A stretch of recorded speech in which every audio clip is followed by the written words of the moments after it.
내가 매일 먹는 것들이 건강한 나를 만드는 것처럼 그거 아세요? 좋은 잠도 그런 거예요. 좋은 잠이 쌓인다. 좋은 나를 만든다. 다일다. 에이스 침대. 유산균 개수는 따지면서 유산균 먹이는 몇 그램이나 드셨어요?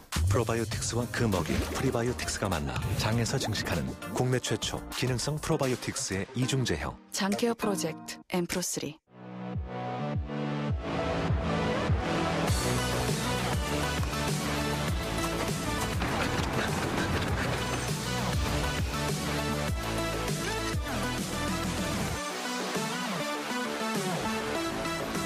위대한 승리는 시간을 즐기는 자의 몫이다. 어려움에 굴복하지 마라.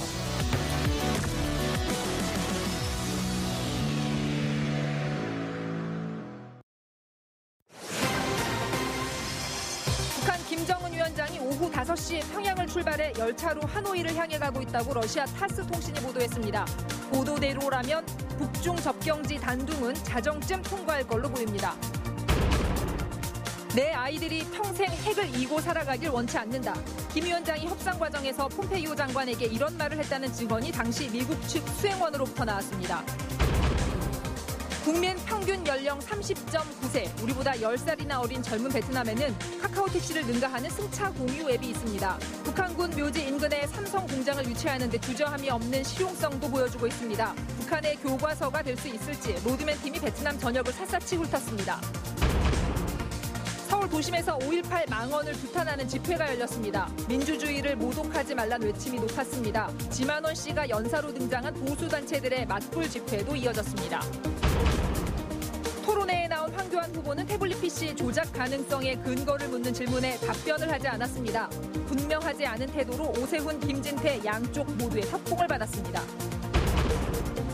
서울 강북구의 구의원이 동장을 폭행해 경찰의 현행범으로 체포됐습니다. 폭행당한 동장은 인근 병원에서 치료 중입니다. 경찰은 정확한 사건 경위를 조사.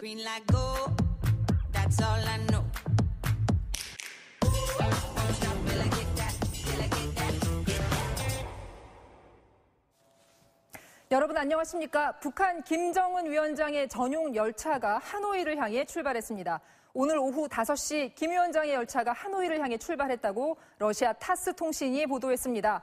이 보도 내용이 맞다면 열차는 북중 접경 지역인 단둥을 오늘 밤 자정쯤 통과하게 됩니다. 베이징을 먼저 연결해보죠. 김용 특파원. 네, 베이징입니다. 네, 오늘 보도 내용부터 먼저 정리를 좀 해주시죠. 네, 말씀하신 대로 러시아 타스 통신 보도입니다. 타스 통신은 김정일 위원장이 오늘 오후 5시에 특별 열차를 타고 평양에서 하노이를 향해 출발했다고 보도했습니다. 북한 외교부 소식통 인용 보도입니다.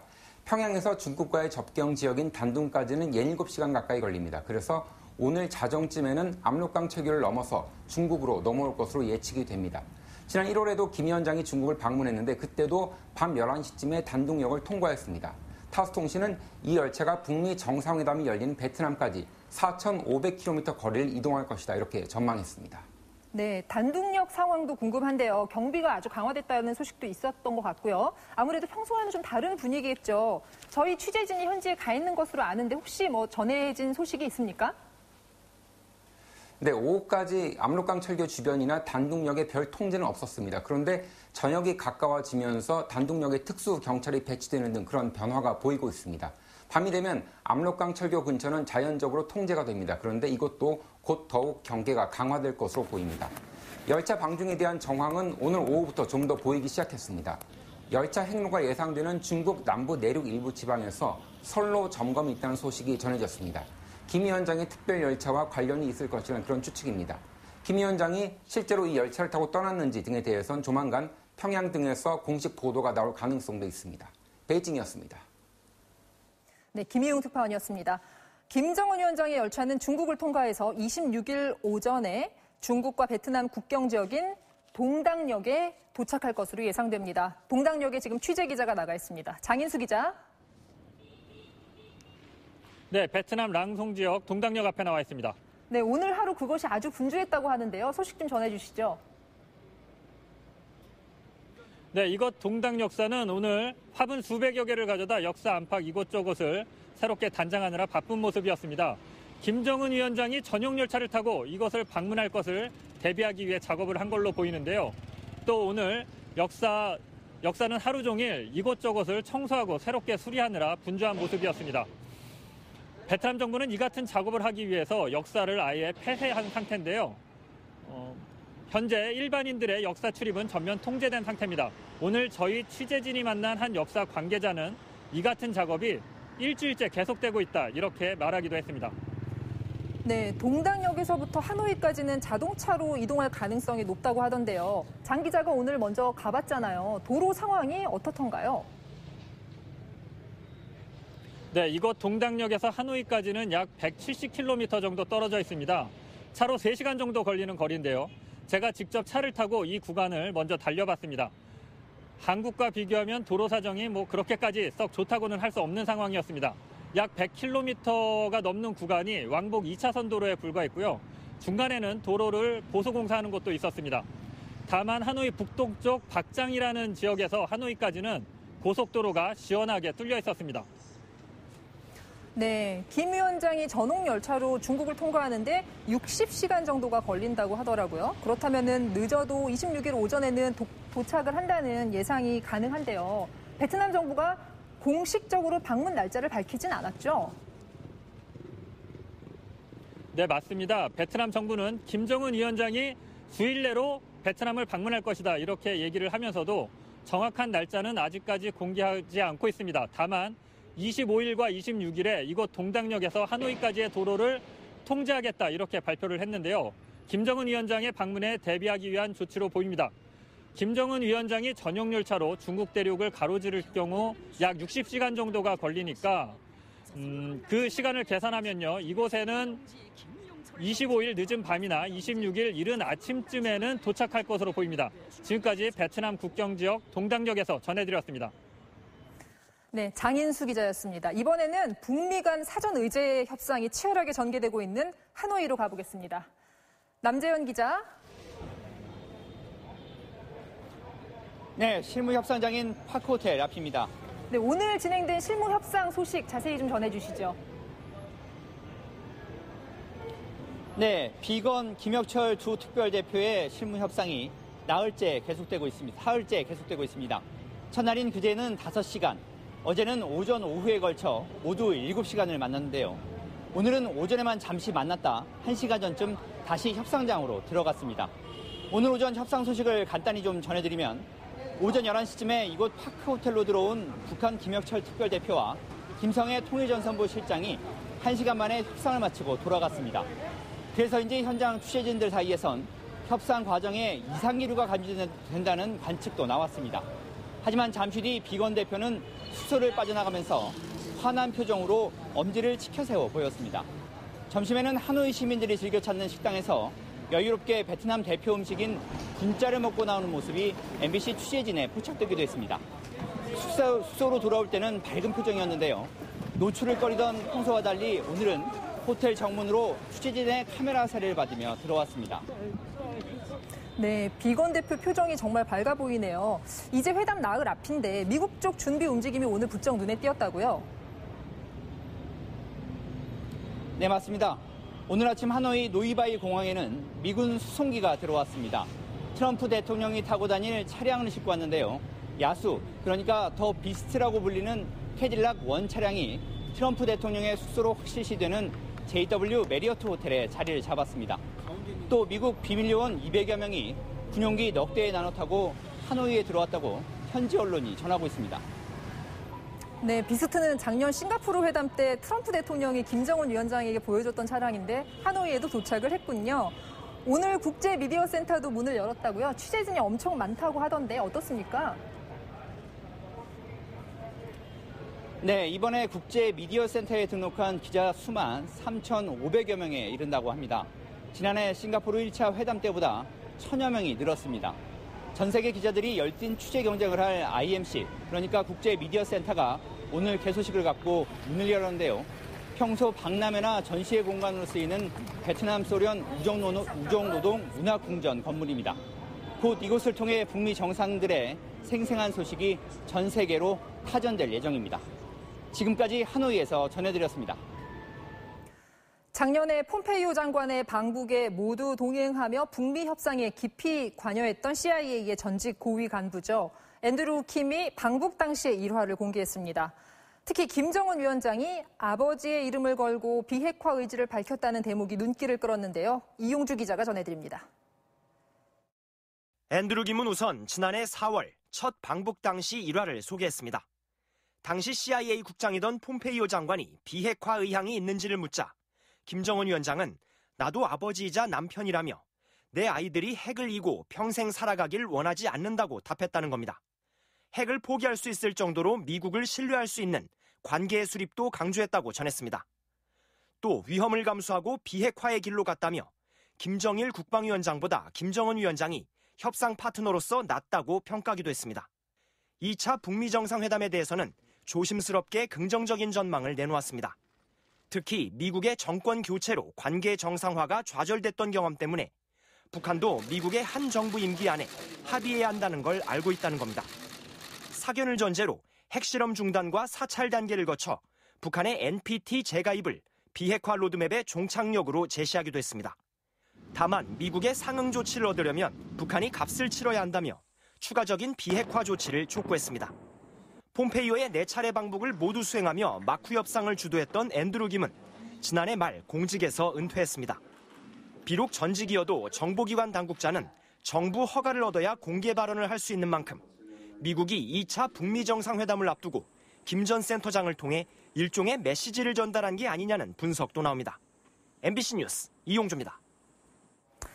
그런데 미국에서는 이번 북미 정상회담 결과를 비관하는 전망이 연일 언론에 보도되고 있습니다. 회담 성공을 믿는 사람은 행정부 내 트럼프 대통령뿐이라는 보도까지 나왔습니다. 이 같은 회의론의 배경은 무엇인지 워싱턴 박성호 특파원이 짚어봤습니다. 협상 사령탑인 폼페이오 국무장관마저 좌절과 걱정에 빠져 있다. 정치 전문 매체 폴리티코가 백악관 인사들의 증언을 종합해 전했습니다. 외교적 진전은 없고 대통령이 북한의 술책에 말릴 것 같다고 폼페이오 장관이 측근들한테 털어놨다는 겁니다. 어제는 볼턴 국가안보보좌관이 비건 대표의 실무 협상이 실패할 것으로 보고 있다는 워싱턴 포스트 기사. 오늘은 미국이 비핵화 요구에서 뒤로 물러설 것이라는 정부 인사들의 말을 전한 CNN 보도까지. 핵 단추 운운하며 으르렁대던 두 지도자가 대화로 풀겠다고 벌써 두 번째 만난다 해도 미국 언론 대부분은 정상회담 비관론에 더 무게를 두고 있습니다. 비판 역할에 충실한 것도 있겠지만 트럼프를 부정적으로 다루는 보도의 틀, 즉 프레임이 선명한데 트럼프의 언론 공격 또한 여전합니다. Your question is a very political question because you have an agenda. You're CNN. You're fake news. Wait, sit down. Sit down. Could you please sit answer? down. You get one question. 그제는 자신의 비판적 기사를 낸 뉴욕타임스를 국민의 적이라고 비난했고 워싱턴 포스트가 거액의 소송을 당하자 소송 낸 쪽을 공개 응원했습니다. 트럼프 대통령이 외교적 성과를 포장해 정치적 위기를 모면하려 한다는 의심도 불신의 근본적인 배경입니다. 그를 겨냥해온 러시아 스캔들 특검 수사가 다음 주 최종 결론을 예고한 상황입니다. 트럼프는 지난 일주일간 하루 빼고 매일 트위터에 특검을 비난할 만큼 예민해하고 있습니다. 워싱턴에서 MBC 뉴스 박성호입니다.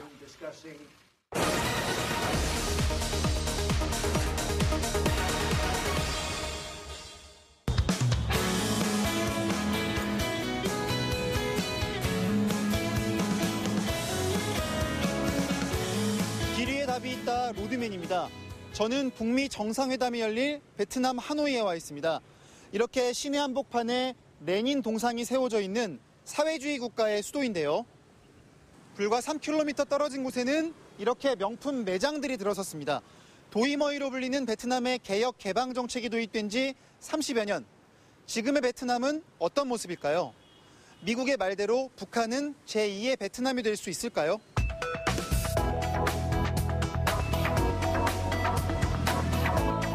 처음 온 곳은 호아로 수용소입니다. ơi minh chứng rõ ràng nhất cho tinh thần đấu tranh kiên trung bất khuất của những người Việt Nam yêu nước. Và nơi đây cũng là một cái nơi mà những người Việt Nam chúng tôi gọi là một cái trường học. 알고 보면 이곳은 베트남전 당시 mi군의 포로 수용소이기도 했습니다. Em chỉ biết là chỉ liên quan đến Pháp, về Pháp thôi ạ. Bây giờ đến lúc đến đây thì mới đọc thì người ta hướng dẫn thì mới biết là liên quan đến bên Mỹ ạ. 전쟁의 아픔을 간직한 수용소에서 10분 정도만 걸어오면 하노이 중심가인 호안끼엄 호수 근처에 올 수 있는데요.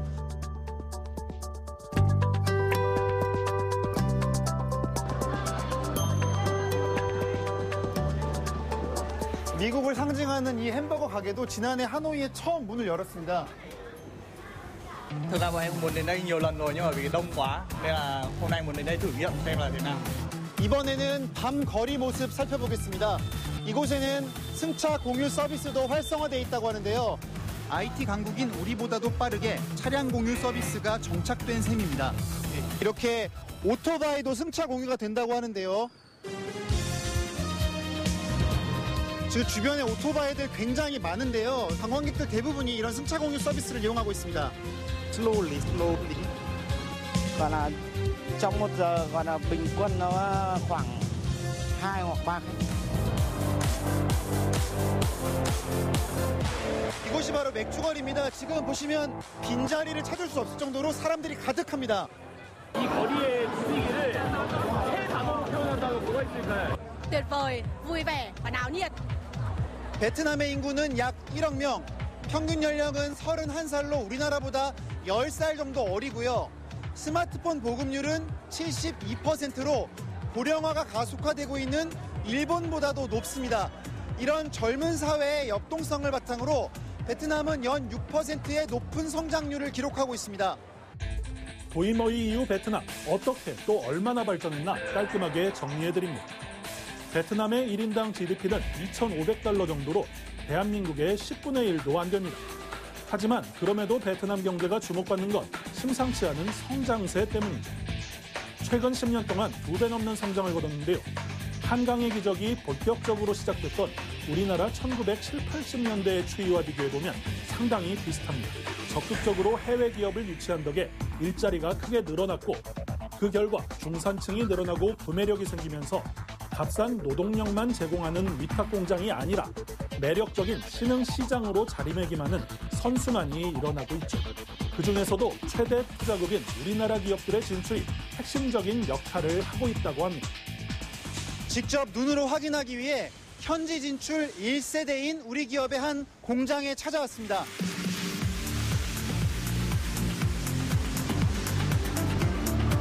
지금은 이제 쉬는 시간이라서 족구하시는구나.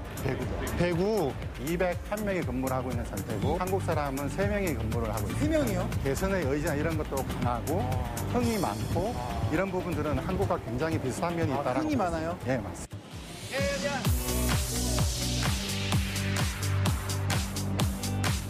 이곳은 하노이 외곽 도시인 박린 지역입니다. 삼성전자 공장이 있는 곳인데요.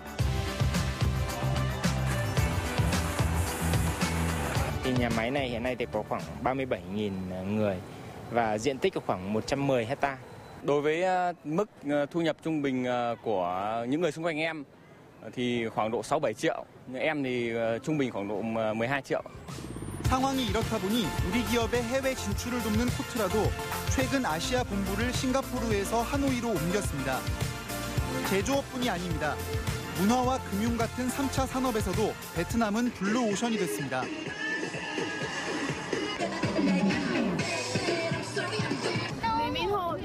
이민호? 고맙다고 해주세요. 까만 하이파이브. À, cảm ơn. Từ 7 tuổi. Từ 2003. Cháu tầm 5 tuổi ạ. Biết qua các bài hát khi mà người ta chiếu ở trên TV ạ. 베트남에 진출한 한 국내 은행입니다.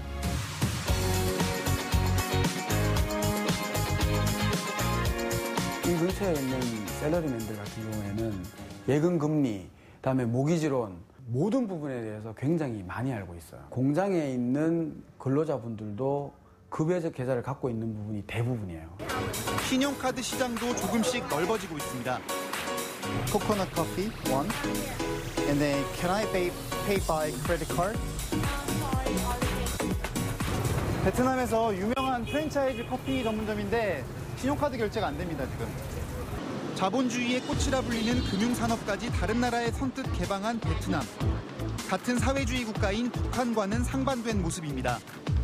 북한 김일성대 출신으로 남북한에서 모두 대사를 지낸 베트남 대사에게 물어봤습니다. 5년 동안 시장 경제 도입 때문에 시범 단계가 있었습니다. 북한은 수십 년 계획 경제를 따라왔기 때문에 지금 시장 경제를 도입하려면 내부적 문제하고 외부적인 문제에 어떻게 조율해야 할지.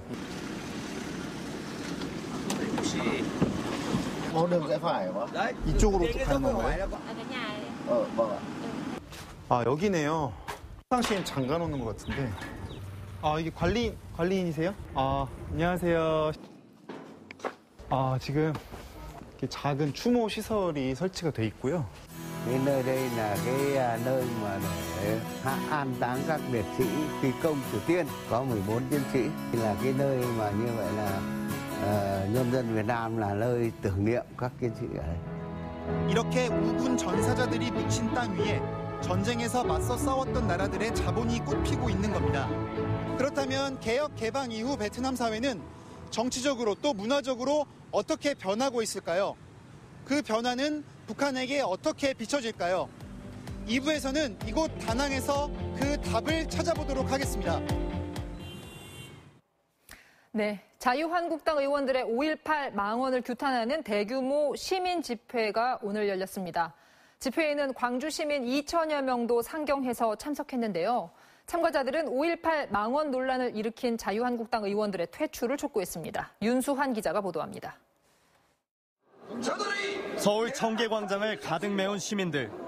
5.18 역사 왜곡을 처벌하라는 피켓을 들고 구호를 외칩니다. 망언 의원 퇴출하라! 자유한국당 김진태, 이종명, 김순례 의원의 망언을 규탄하기 위해 광주에서도 2,000명이 넘는 시민들이 올라왔습니다. 5.18을 정치적으로 이용하는 세력들이 피해자와 광주 시민들의 아픈 가슴과 상처를 후벼파고 있습니다. 극우 인사인 지만원 씨가 북한군으로 지목한 곽희성 씨도 단상에 올랐습니다. 곽 씨는 자신도 자식들도 만기 제대까지 했는데 어떻게 북한군일 수 있냐며 황당해했습니다. 왜 내가 북한군입니까? 정말 민주주의에 힘을 쓰신 모든 분들을 요구하지 말아 주십시오. 오늘 집회는 당초 2,000명으로 신고됐지만 참석자가 계속 늘어 5배가 넘는 만여 명의 시민들이 모였습니다. 시민들은 그 누구도 5.18 민주화 운동을 왜곡하지 못하도록 역사 왜곡 처벌법을 제정해야 한다고 촉구했습니다. 일부 보수단체들도 청계광장 인근에서 맞불 집회를 열었습니다. 지만원 씨는 오늘도 5.18 민주화 운동에 북한군이 개입됐다며 망언을 이어갔습니다. 5.18과 지만원은 하나예요. 5.18에서 지면은 대한민국 없습니다.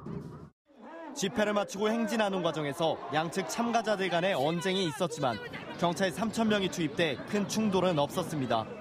MBC 뉴스 윤수환입니다. 자유한국당의 새 당대표를 뽑는 전당대회, 박근혜 전 대통령 탄핵이 가장 큰 쟁점이 되고 있습니다. 오늘 마지막 토론회가 있었는데 태블릿 PC 조작 가능성을 언급했던 황교안 후보는 그 근거가 뭐냐는 질문에 끝까지 답변을 내놓지 않았습니다. 김지경 기자입니다. 전당대회를 앞둔 마지막 TV 토론. 오세훈 후보는 법원도 가짜뉴스로 판결했는데 황교안 후보가 무슨 근거로 최순실의 태블릿 PC 조작 가능성을 제기했는지 물었습니다. 태블릿 PC가 조작됐다는 근거가 뭡니까? 제 의견을 지난번 말씀드렸습니다. 그건 의견이시죠. 지금 이 얘기를 계속 반복할 필요가 없어요. 왜? 아니요. 그건 그렇지 않습니다. 황 후보님, 이 국면에서 지금 빨리 빠져나가고 싶으신 모양인데 절대 그렇지 않습니다. 황교안 후보는 구체적인 근거를 대지 못했지만 그렇다고 탄핵 관련 입장을 번복하지도 않았습니다. 이번 토론회 과정에서 제가 여러 번 얘기했고 정리됐습니다. 정리가 된 뭐가 정리가 됐다는 얘기입니까? 지금 어저께 다시 또 반복하고 새롭게 있는 거 아닙니까? 태블릿 PC 조작서를 제기를 하셨습니다. 그렇게 되면 이걸 수습을 하셔야지요. 이어 김진태 후보가 나서 정치 지도자는 메시지가 분명해야 한다며 황 후보를 비판했습니다. 탄핵에 대해서 세무표를 들고 싶었다고 하실 때 저는 정말 귀를 의심했습니다. 때로는 욕을 먹더라도 그것을 돌파하고 끌고 나갈 수가 있어야 된다고 생각합니다. 자신을 향해 공격이 집중되자 황 후보는 더 이상 우리끼리 싸우지 말고 문재인 정권에 맞서 힘을 합치자고 강조했습니다. 함께하는 투쟁력을 세워가도록 그렇게 할 것입니다. 그래서 반드시 이기는 정당이 될 수 있도록 하겠습니다. 이번 토론을 마지막으로 토론의 일정은 모두 끝났고 오늘부터 투표가 시작됐습니다. 자유한국당 새 지도부는 앞으로 닷새 동안 진행되는 당원 투표와 국민 여론조사 결과를 7대3으로 합산해 오는 27일 확정됩니다. MBC 뉴스 김지경입니다. 요즘 지방의회 의원들의 외유, 갑질 이런 것들이 문제가 되고 있는데요. 서울 강북구에서 주민센터 동장이 구의원에게 폭행을 당해 병원에 입원하는 사건이 벌어졌습니다. 이유경 기자가 취재했습니다. 서울 강북구 번일동 주민센터 동장인 조모 씨의 사진입니다. 얼굴 곳곳에 멍이 들었고 찢어진 이마엔 의료용 거즈가 붙어 있습니다.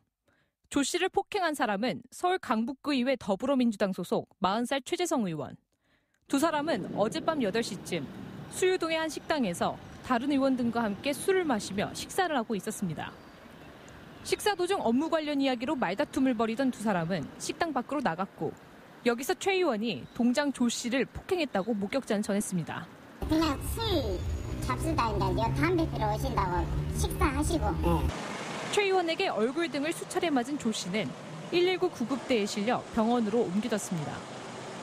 이마가 찢어져 세 바늘을 꿰맨 조 씨는 외부와의 접촉을 끊고 안정을 취하고 있는 것으로 전해졌습니다. 공무원에도 입장이 좀 있기 때문에 제가 어떻게 말을 못하겠어요. 신고를 받고 출동한 경찰에 체포된 최재성 의원은 폭행 사실을 일부 인정했고 경찰은 조사를 마친 뒤 최 의원을 어젯밤 귀가시켰습니다. 경찰이 치료 중인 조 씨를 상대로 정확한 사실관계를 파악할 예정인 가운데 강북구의회는 오늘 긴급회의를 열고 향후 대응 방안을 논의했습니다. MBC 뉴스 이유경입니다. 경기도 양주에서 역주행을 하던 승용차가 편의점으로 돌진해 점주가 숨지고 손님이 크게 다쳤습니다. 음주운전은 아닌 것으로 확인이 됐는데 운전자는 세차를 마치고 나오자 브레이크가 말을 듣지 않았다고 주장했습니다. 이남호 기자입니다. 상가 한가운데를 승용차 한 대가 뚫고 들어갔습니다. 편의점 내부는 완전히 박살났고 차량 앞부분도 형체를 알아볼 수 없을 정도로 찌그러졌습니다. 오늘 오후 1시쯤 경기도 양주시 백서급의 한 상가 1층으로 66살 이모 씨가 몰던 승용차가 돌진했습니다. 차 들어서 사람 빼내서 싣고 간 거예요. 119가. 차 운전자분은 의식이 좀 있었고요. 그리고 손님들은 의식이 없었는데. 이 사고로 상가 편의점 안에 있던 주인 47살 A씨가 숨지고 손님 54살 B씨가 팔 등을 크게 다쳐 병원으로 옮겨졌습니다. 운전자 E씨도 갈비뼈가 부러져 치료를 받고 있습니다. 편의점으로 돌진하기 직전 사고 차량은 양주시청 근처에서 사고 지점까지 1km가량을 역주행한 걸로 드러났습니다. 음주운전은 아닌 걸로 확인됐습니다. 경찰 관계자는 E씨가 세차를 마치고 나오는데 갑자기 속도가 올라가면서 브레이크가 작동하지 않았다고 주장했다고 밝혔습니다. 차가 말을 안 들었다 뭐 이런 식으로 말씀하시는 거 보니까 차가 좀 오래돼서요. 뭐 EDR이나 이런 게 안 돼서 국가주에다 감정 의뢰해야 될 것 같습니다. 경찰은 사고 차량 내부에서 확보한 블랙박스와 주변 CCTV 등을 토대로 정확한 사고 원인을 조사하고 있습니다. MBC 뉴스 이남호입니다.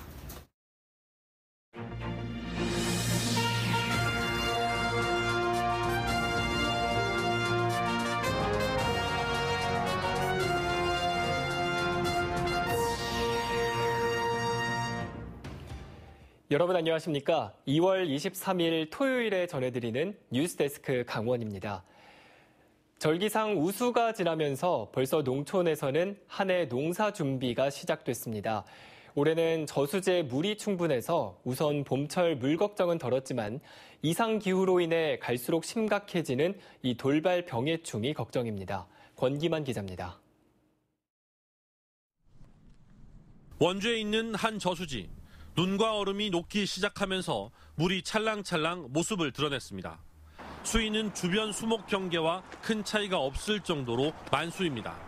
현재 도내 농업용 저수지의 평균 저수율은 90%에 육박하고 있습니다.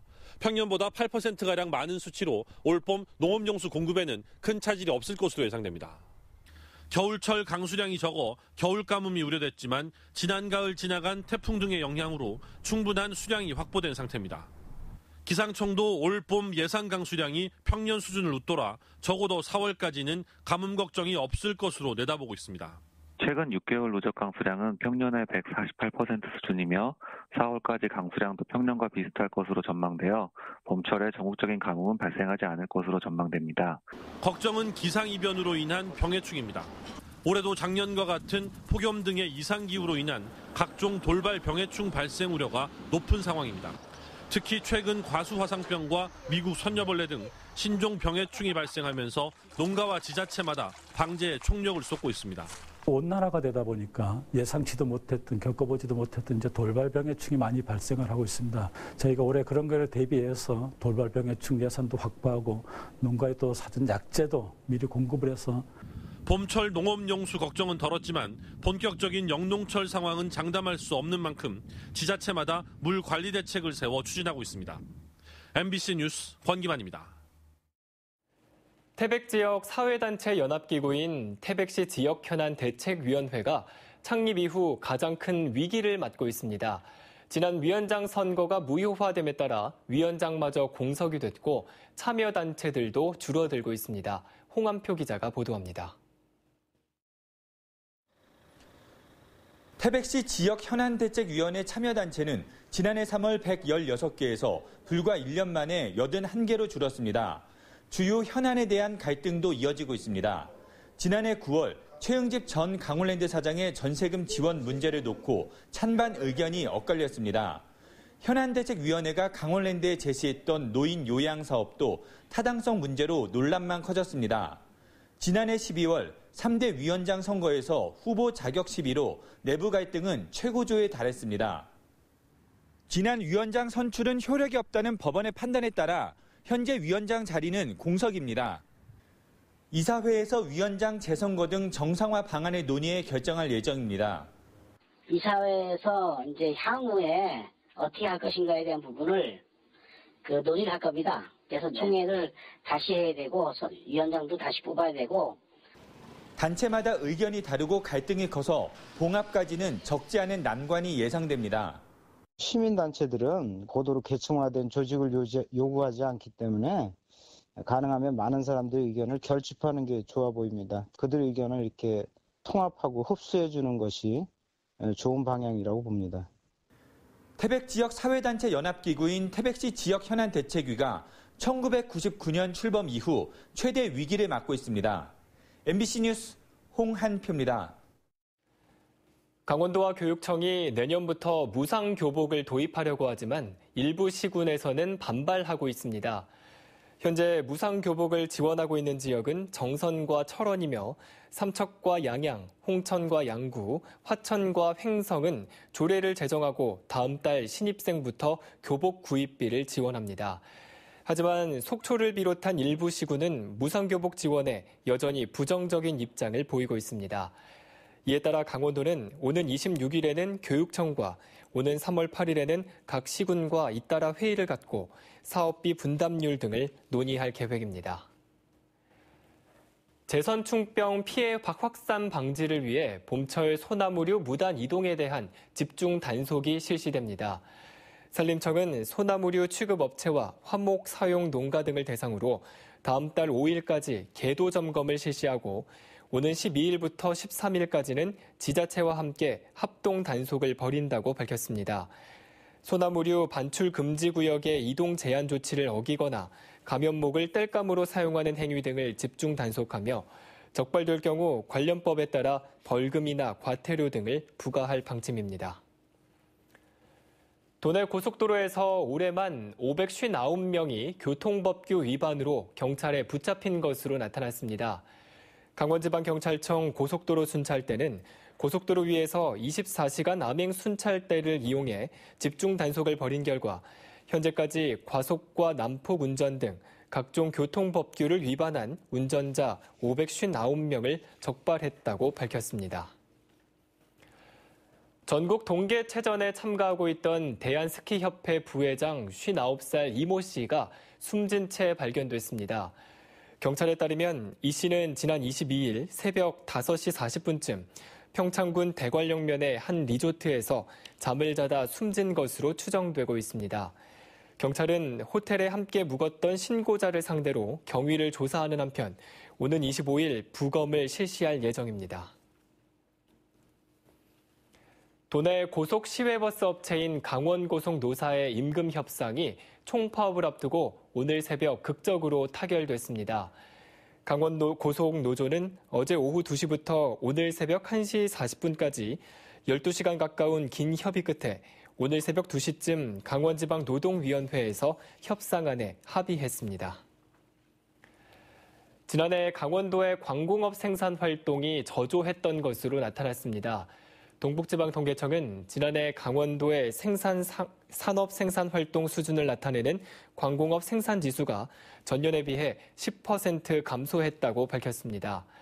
반면 서비스업 생산 지수는 2% 증가하고 소매 판매액 지수는 2.4% 늘어났습니다. 강릉시가 마이스 산업 육성을 위한 조례를 마련합니다. 강릉시는 동계올림픽을 계기로 호텔과 리조트 등 대형 숙박시설이 들어서고 컨벤션장이나 대형 회의장이 갖춰짐에 따라 마이스 산업을 육성하기로 했습니다. 이에 따라 마이스 산업을 담당하고 육성할 전담기구와 협의회를 운영하고 각종 회의와 전시회를 유치하는 단체에는 행정, 재정적 지원을 할 계획입니다. 마이스 산업은 대규모 회의나 포상 관광, 컨벤션, 전시회, 그리고 이벤트 등을 뜻합니다.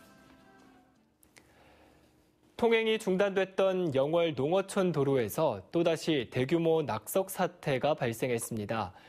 영월군은 지난 21일 저녁 영월읍 정양리 농어촌 도로 303호선 급경사지 붕괴 위험 지역에서 200톤가량의 낙석이 발생했다고 밝혔습니다.